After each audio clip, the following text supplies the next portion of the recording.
السلام علیکم ورحمۃ اللہ وبرکاتہ۔ ویلکم بیک ٹو آج کی اچھی بات وردہ مکاوی کے ساتھ۔ تو آج کی ویڈیو سٹارٹ کرنے سے پہلے ہم ایک بار پچھلے ٹاپکس پر نظر ڈال لیتے ہیں۔ تو نبوت رسالت کی چھاؤں میں اب تک ہم نے جو ٹاپکس پڑھے وہ یہ ہیں۔ پہلا ٹاپک غار حرا کے اندر، دوسرا ٹاپک حضرت جبرائیل علیہ السلام وحی لاتے ہیں، تیسرا ٹاپک وحی کی بندش، چوتھا ٹاپک جبرائیل علیہ السلام دوبارہ وحی لاتے ہیں، پانچواں ٹاپک وحی کی اقسام، چھٹا ٹاپک تبلیغ کا حکم اور اس کے مضمرات، ساتواں ٹاپک دعوت کے ادوار و مراحل، آٹھواں ٹاپک مکی زندگی 3 مراحل پر۔ تو مکی زندگی کے 3 مراحل شروع کیے تھے آگے ہم نے، جو کہ پہلا مرحلہ کاوش تبلیغ اور اس کے ٹاپکس تھے خفیہ دعوت کے 3 سال، اولین رہنما اسلام، تیسرا ٹاپک تھا نماز، چوتھا ٹاپک تھا قریش کو اجمالی خبر۔ پھر ہم نے دوسرا مرحلہ شروع کیا تھا مکی زندگی کا دوسرا مرحلہ کھلی تبلیغ، جو کہ ابھی کنٹینیو ہے اور اس کے ہم یہ ٹاپکس پڑھ چکے ہیں۔ اظہار دعوت کا پہلا حکم، قرابت داروں میں تبلیغ، کوہ صفا پر حق کا واشگاف اعلان اور مشرکین کا رد عمل، پانچواں ٹاپک قریش ابو طالب کی خدمت میں، چھٹا ٹاپک حجاج کو روکنے میں مجلس شورا، ساتواں ٹاپک محاذ رائے کے مختلف انداز، آٹھواں ٹاپک محاذ رائے کی دوسری صورت، نواں ٹاپک محاذ رائے کی تیسری صورت، 10واں ٹاپک محاذ رائے کی چوتھی صورت، 11واں ٹاپک ظلم و جور، 12واں ٹاپک دار ارقم، 13واں ٹاپک پہلی ہجرت حبشہ، 14واں ٹاپک دوسری ہجرت حبشہ، 15واں ٹاپک مہاجرین کے خلاف قریش کی سازش، 16واں ٹاپک ابو طالب کو قریش کی دھمکی، 17واں ٹاپک قریش ایک بار پھر ابو طالب کے سامنے، 18واں ٹاپک نبی صلی اللہ علیہ وآلہ وسلم کے قتل کی تجویز، 19واں ٹاپک حضرت حمزہ رضی اللہ تعالی عنہ کا قبول اسلام۔ تو اب ہم یہاں تک پڑھ چکے ہیں، اب ہم اس سے آگے شروع کرتے ہیں۔ انشاءاللہ آپ کو یہ ویڈیوز پسند آ رہی ہوں گی اور میرے چینل کو سبسکرائب کرنا نہ بھولیں، شکریہ۔ تو ہم آج کے ٹاپک شروع کرتے ہیں۔ حضرت عمر رضی اللہ تعالی عنہ کا قبول اسلام۔ ظلم و طغیان کے سیاہ بادلوں کی اسی گمبھیر فضا میں ایک اور برق تاباں کا جلوہ نمودار ہوا، جس کی چمک پہلے سے زیادہ خیرہ کن تھی، یعنی حضرت عمر رضی اللہ تعالی عنہ مسلمان ہو گئے۔ ان کے اسلام لانے کا واقعہ سن 490 کا ہے۔ وہ حضرت حمزہ رضی اللہ تعالی عنہ کے صرف 3 دن بعد مسلمان ہوئے تھے اور نبی صلی اللہ علیہ وآلہ وسلم نے ان کے اسلام لانے کے لیے دعا کی تھی۔ چنانچہ امام ترمذی نے ابن عمر سے روایت کی ہے اور اسے صحیح بھی قرار دیا ہے۔ اسی طرح طبرانی نے حضرت ابن مسعود رضی اللہ تعالی عنہ اور حضرت انس رضی اللہ تعالی عنہ سے روایت کی ہے کہ نبی صلی اللہ علیہ وسلم نے فرمایا، اے اللہ، عمر بن خطاب اور ابو جہل بن ہشام میں سے جو شخص تیرے نزدیک زیادہ محبوب ہے، اس کے ذریعے اسلام کی قوت پہنچا۔ اللہ نے یہ دعا قبول فرمائی اور حضرت عمر رضی اللہ تعالی عنہ مسلمان ہو گئے۔ اللہ کے نزدیک ان دونوں میں زیادہ محبوب حضرت عمر رضی اللہ تعالی عنہ تھے۔ حضرت عمر رضی اللہ تعالی عنہ کے اسلام لانے سے متعلق جملہ روایات پر مجموعی نظر ڈالنے سے واضح ہوتا ہے کہ ان کے دل میں اسلام رفتہ رفتہ جاگزیں ہوا۔ مناسب معلوم ہوتا ہے کہ ان روایات کا خلاصہ پیش کرنے سے پہلے حضرت عمر رضی اللہ تعالی عنہ کے مزاج اور جذبات و احساسات کی طرف بھی مختصراً اشارہ کر دیا جائے۔ حضرت عمر رضی اللہ تعالی عنہ اپنی تند مزاجی اور سخت خوئی کے لیے مشہور تھے۔ مسلمانوں نے طویل عرصے تک ان کے ہاتھوں طرح طرح کی سختیاں جھیلی تھیں۔ ایسا معلوم ہوتا ہے کہ ان میں متضاد قسم کے جذبات باہم دست و گریباں تھے۔ چنانچہ ایک طرف تو وہ آباء و اجداد کی ایجاد کردہ رسموں کا بڑا احترام کرتے تھے اور بلا نوشی اور لہو لعب کے دلدادہ تھے، لیکن دوسری طرف وہ ایمان و عقیدے کی راہ میں مسلمانوں کی پختگی اور مصائب کے سلسلے میں ان کی قوت برداشت کو خوشگوار حیرت و پسندیدگی کی نگاہ سے دیکھتے تھے۔ پھر ان کے اندر کسی بھی عقل مند آدمی کی طرح شکوک و شبہات کا ایک سلسلہ تھا جو رہ کر ابھرا کرتا تھا کہ اسلام جس بات کی دعوت دے رہا ہے غالباً وہی زیادہ برتر اور پاکیزہ ہے۔ اسی لیے ان کی کیفیت دم میں ماشا اور دم میں تولا کیسی تھی کہ ابھی بھڑکے اور ابھی ڈھیلے پڑ گئے۔ حضرت عمر رضی اللہ تعالیٰ عنہ کے اسلام لانے کے متعلق تمام روایات کا خلاصہ معجمہ و تطبیق یہ ہے کہ ایک دفعہ انہیں گھر سے باہر رات گزارنی پڑی۔ وہ حرم تشریف لائے اور خانہ کعبہ کے پردے میں گھس گئے۔ اس وقت نبی صلی اللہ علیہ وآلہ وسلم نماز پڑھ رہے تھے اور سورۃ الحاقہ کی تلاوت فرما رہے تھے۔ حضرت عمر رضی اللہ تعالیٰ عنہ قرآن سننے لگے اور اس کی تعلیف پر حیرت زدہ رہ گئے۔ ان کا بیان ہے کہ میں نے اپنے جی میں کہا خدا کی قسم یہ تو شاعر ہے جیسا کہ شاعر قریش کہتے ہیں، لیکن اتنے میں آپ صلی اللہ علیہ وآلہ وسلم نے یہ آیت تلاوت فرمائی۔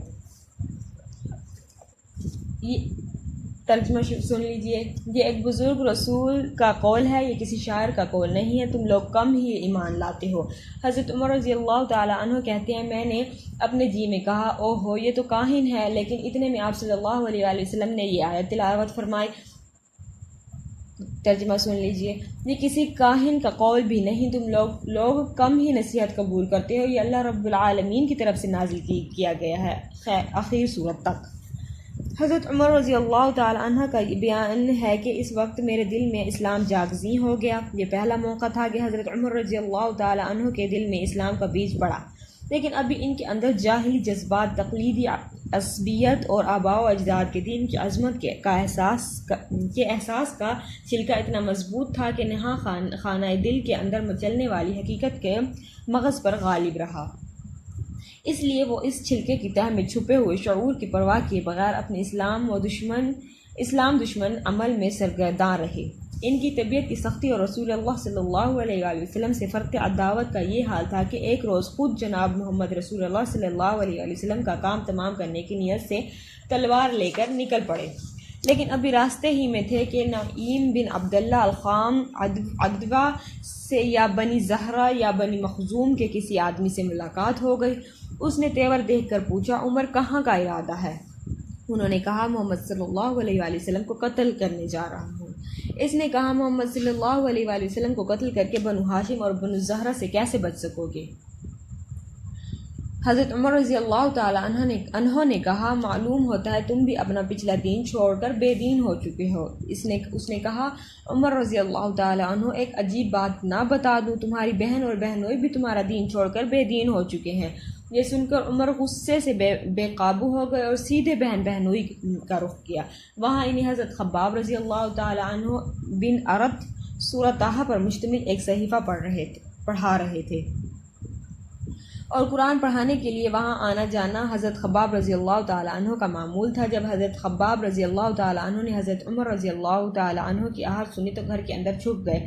ادھر حضرت عمر رضی اللہ تعالیٰ عنہ کی بہن فاطمہ رضی اللہ تعالیٰ عنہ نے صحیفہ چھپا دیا، لیکن حضرت عمر رضی اللہ تعالیٰ عنہ گھر کے قریب پہنچ کر حضرت خباب رضی اللہ تعالیٰ عنہ کی قرات سن چکے تھے۔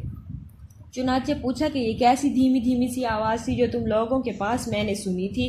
انہوں نے کہا کچھ بھی نہیں، بس ہم آپس میں باتیں کر رہے تھے۔ حضرت عمر رضی اللہ تعالیٰ عنہ نے کہا غالباً تم دونوں بے دین ہو چکے ہو۔ بہنوئی نے کہا اچھا عمر یہ بتاؤ اگر حق تمہارے دین کی بجائے کسی اور دین میں ہو تو؟ حضرت عمر رضی اللہ تعالیٰ عنہ کا اتنا سننا تھا کہ اپنے بہنوئی پر چڑھ بیٹھے اور انہیں بری طرح کچل دیا۔ ان کی بہن نے لپک کر انہیں اپنے شوہر سے الگ کیا تو بہن کو ایسا چانٹا مارا کہ چہرہ خون آلود ہو گیا۔ ابن اسحاق کی روایت ہے کہ ان کے سر میں چوٹ آئی۔ بہن نے جوش غضب میں کہا عمر اگر تیرے دین کی بجائے دوسرا ہی دین بر ہو تو اشہد ان لا الہ الا اللہ و اشہد ان محمد عبدہ و رسولہ، میں شہادت دیتی ہوں کہ اللہ کے سوا کوئی لائق عبادت نہیں، اور میں شہادت دیتی ہوں کہ محمد صلی اللہ علیہ وآلہ وسلم اللہ کے بندے اور رسول ہیں۔ یہ سن کر حضرت عمر رضی اللہ تعالی عنہ پر مایوسی کے بادل چھا گئے اور انہیں اپنی بہن کے چہرے پر خون دیکھ کر شرم اور ندامت بھی محسوس ہوئی۔ کہنے لگے اچھا یہ کتاب جو تمہارے پاس ہے ذرا مجھے بھی پڑھنے کو دو۔ بہن نے کہا تم ناپاک ہو، اس کتاب کو صرف پاک لوگ ہی چھو سکتے ہیں، اٹھو غسل کرو۔ حضرت عمر رضی اللہ تعالیٰ عنہ نے اٹھ کر غسل کیا، پھر کتاب لی، بسم اللہ الرحمن الرحیم پڑھی۔ کہنے لگے یہ تو بڑے پاکیزہ نام ہے۔ اس کے بعد طٰہٰ سے اننی انا اللہ لا الہ الا انا فاعبدونی واقم الصلاۃ للذکر تک کی رد کی، کہنے لگے یہ تو بڑا عمدہ اور بڑا محترم کلام ہے، مجھے محمد صلی اللہ علیہ وآلہ وسلم کا پتہ بتاؤ۔ حضرت خباب رضی اللہ تعالیٰ عنہ حضرت عمر رضی اللہ تعالیٰ عنہ کو کہ یہ فکرے سن کر اندر سے باہر آ گئے، کہنے لگے عمر خوش ہو جاؤ، مجھے امید ہے کہ رسول اللہ صلی اللہ علیہ وآلہ وسلم نے جمعرات کی رات تمہارے متعلق جو دعا کی تھی کہ اے اللہ عمر رضی اللہ تعالیٰ عنہ بن خطاب یا ابو جہل بن ہشام کے ذریعے اسلام کو قوت پہنچائی، یہ وہی ہے۔ اور اس وقت رسول اللہ صلی اللہ علیہ وآلہ وسلم کوہ صفا کے پاس والے مکان میں تشریف فرما ہے۔ یہ سن کر عمر رضی اللہ تعالیٰ عنہ نے اپنی تلوار حمائل کی اور اس گھر کے پاس آ کر دروازے پر دستک دی۔ ایک آدمی نے اٹھ کر دروازے کی دراز سے جھانکا تو دیکھا کہ عمر تلوار حمائل کیے موجود ہیں۔ لپک کر رسول اللہ صلی اللہ علیہ وآلہ وسلم کو اطلاع دی اور سارے لوگ سمٹ کر یکجا ہو گئے۔ حضرت حمزہ رضی اللہ تعالیٰ عنہ نے پوچھا کیا بات ہے؟ لوگوں نے کہا عمر رضی اللہ تعالیٰ عنہ ہیں۔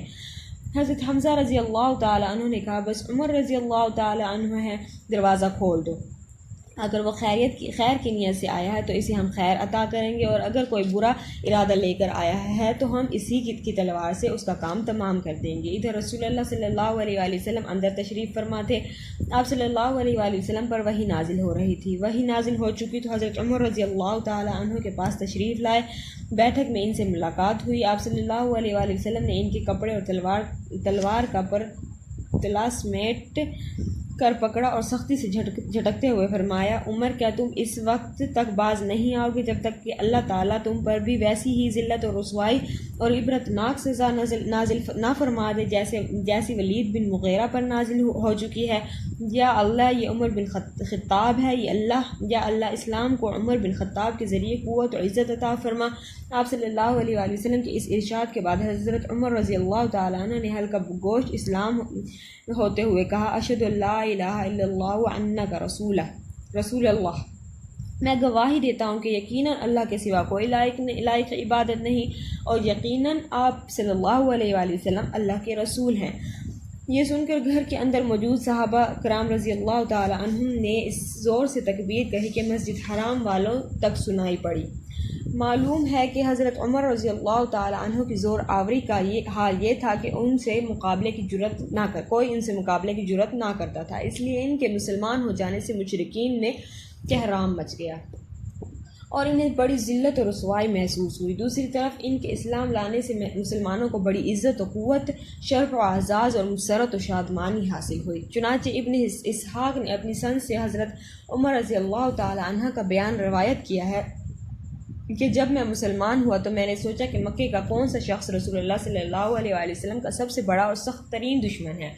پھر میں نے جی میں کہا یہ ابو جہل ہے۔ اس کے بعد میں نے اس کے گھر جا کر اس کا دروازہ کھٹکھٹایا، وہ باہر آیا اور دیکھ کر بولا اہلاً و سہلاً، خوش آمدید، کیسے آنا ہوا؟ میں نے کہا تمہیں یہ بتانے آیا ہوں کہ میں اللہ اور اس کے رسول محمد صلی اللہ علیہ وآلہ وسلم پر ایمان لا چکا ہوں، اور جو کچھ وہ لے کر آئے ہیں اور اس کی تصدیق کر چکا ہوں۔ حضرت عمر رضی اللہ تعالیٰ عنہ کا بیان ہے کہ یہ سنتے ہی اس نے میرے رخ پر دروازہ بند کر لیا اور بولا اللہ تیرا برا کرے اور جو کچھ تو لے کر آیا ہے اس کا بھی برا کرے۔ امام ابن جوزی نے حضرت عمر رضی اللہ تعالیٰ عنہ سے یہ روایت نقل کی ہے کہ جب کوئی شخص مسلمان ہو جاتا تو لوگ اس کے پیچھے پڑ جاتے، اسے زد و کوب کرتے اور وہ بھی انہیں مارتا۔ اس لیے جب میں مسلمان ہوا تو اپنے ماموں عاصی بن ہاشم کے پاس گیا اور اسے خبر دی۔ وہ گھر کے اندر گھس گیا، پھر قریش کے ایک بڑے آدمی کے پاس گیا، شاید ابو جہل کی طرف اشارہ ہے، اور اسے خبر دی، وہ بھی گھر کے اندر گھس گیا۔ ابن ہشام اور ابن جوزی کا بیان ہے کہ حضرت عمر رضی اللہ تعالی عنہ مسلمان ہوئے تو جمیل بن معمر جمحی کے پاس گئے۔ یہ شخص کسی بات کا ڈھول پیٹنے میں پورے قریش کے اندر سب سے زیادہ ممتاز تھا۔ حضرت عمر رضی اللہ تعالی عنہ نے اسے بتایا کہ وہ مسلمان ہو گئے ہیں۔ اس نے سنتے ہی نہایت بلند آواز سے چیخ کر کہا کہ خطاب کا بیٹا بے دین ہو گیا ہے۔ حضرت عمر رضی اللہ تعالی عنہ اس کے پیچھے ہی تھے، بولے یہ جھوٹ کہتا ہے، میں مسلمان ہو گیا ہوں۔ بہرحال لوگ عمر رضی اللہ تعالی عنہ پر ٹوٹ پڑے اور مار پیٹ شروع کی گئی۔